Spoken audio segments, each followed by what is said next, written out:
கையில வச்சுருந்தா கண்டென்ட்னு தெரிஞ்சிடும். நான் ஃபோன் அடிச்ச வண்டியே எடுக்க மாட்டேங்க. யாசின் அண்ணன் ஃபோன் அடிச்ச வண்டியே எடுத்துருவேன். இதுதான் என்ன நியாயம்? எங்க யாசின் எங்கப்பா? எங்க சங்கத்துல கூடுப்பா. சங்கத்துல எங்க இருக்கிற சங்கத்துல கூடு. அவர் வருவார். அவரு வர மாட்டார். நம்ம காத்துறோம். அப்ப நான் ஃபோன் அடிச்சா மட்டும் நீ எடுத்துறியா? சிங்க வந்துச்சு மாதிரி காயுது உன்னை. என்ன மாதிரி யாரு? பேசியா பேசியா நீ பேசி. ஒரு வாரமா ஃபோன் அடிச்சிட்டு இருக்கேன். ஒரு ரெஸ்பெக்ட் இல்ல. பேசியா ஃபோன் அடிச்சு கட் பண்ணி பேசியா. மைக்கு வாய் விடாதயா. மைக்க வாயில விடாதயா. மைக்க எங்க விட்டோம் பரவாயில்ல. இங்க பரவாயில்லையே. ஒரு ஃபோன் அடிச்சிட்டு இருந்தா ஒரு வாரமா எடுக்க மாட்டேங்கிற, ஒண்ணும் செய்ய மாட்டேங்கிற. என்ன நடக்குது? வேலையா இருந்துச்சுப்பா. யார் போன் வேணுமோ அவங்க தான் எடுக்க முடியும். எல்லா போனும் எடுக்க முடியுமா? ஏற்பட்ட கோயத்துல ஏற்பட்ட இது ரூல்ஸ் போட்டிருக்காங்க. எல்லாம் பொறுமையிலும் எடுக்க முடியும். நீ அடிச்சாலும் எடுக்க மாட்டேன். என் ஒய்ஃபு போன் அடிச்சாலும் நான் எடுக்க மாட்டேன். யார் போன் அடிச்சாலும் தேவைன்னா தான் எடுக்க முடியும். ஓகே, தேவைன்னா எடுக்குமா? ஆமா, தேவை இருந்துக்கலாம் நான் அடிக்கிறேன் உனக்கு. ஏண்டா இப்ப போன் நேத்து நைட் இருந்தா நீ போன் அடிச்சா நான் எடுத்தனா? அதத்தான் ஏன் எடுக்கலன்னு கேக்குறேன்.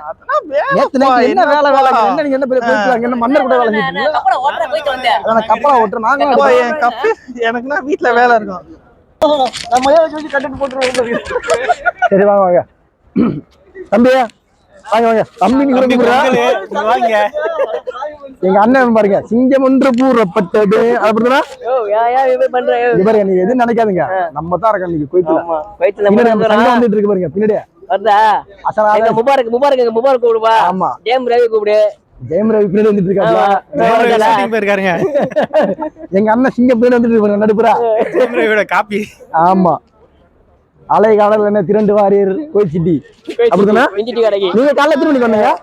காலைல நீங்க எத்தனை மணிக்கு வந்தீங்க? நீங்க உனக்கு இங்க வேலை. காலைல எத்தனை மணிக்கு வந்தீங்க? காலைல வந்தேன்பா, 9 மணிக்கு வந்தேன். சரி. ஆமா, பிரியாணி சாப்பிட்டேன். எல்லாம் கும்பலாம். காலையில பிரியாணியா? பிரியாணி. காலையில என்ன சாப்பிட்டீங்க? காலையில தோசை. சம்பளம் கொடுத்தாதான் வருவேன் நானு. இல்லன்னு சும்மா வீடியோ பிடிச்சு போடாது. உங்களுக்கு டீ வாங்கி தரப்படும். கம்பெனி சார்பாக ஒரு டீ வாங்கி தரப்படும் அண்ணனுக்கு. அதனால வந்து இப்ப எல்லாம் லிஸ்ட்ல வந்துட்டு இருக்கோம். அதாகப்பட்டது. இன்னொன்னு என்னன்னாக்கா, எப்பவுமே வந்து குவைத்துல மழை வருதா இல்லையாங்கிறது ஒரு வானிலை தலைவர் ஒருத்தர் இருக்காப்ல எங்கள்கிட்ட. அவங்க தான் வந்து குவைத்துல மழை வருது வரலன்ட்டு நம்ம காதர் பைட்டு இன்ஃபார்ம் பண்ணாப்ல. அவரு யாருங்கிறது பின்னாடி கேமரால தெரியும். இப்ப சொன்ன அடி விழுவோம். இவர் தானே கேட்பார்கள், மழை என்று வரும் என்று நிற்கும், இடி எப்போது இடிக்கும் என்று. ஆமா, அதை யாரிடம் கேட்பார்கள்? யாசின் பாய். கேட்டுக் கொண்டீர்களா? எங்க சங்க தலைவர் அவர் தான் யாசின் பாய். ஆமா, வானிலை ஆராய்ச்சி தலைவர். வானிலை எந்த, அதாவது வானிலை சார்ந்து எந்த ஒரு தொடர்பும் எங்கள் அண்ணன் யாசின் அண்ணனிடம் கேட்கவும். இப்போ எங்க அண்ணன் தன்மான சிங்கம் பில்டிங் உள்ள போய் வானிலை நெட்டு முடிஞ்சதுன்னா காடு வாங்க போய் கொண்டிருக்கிறார்.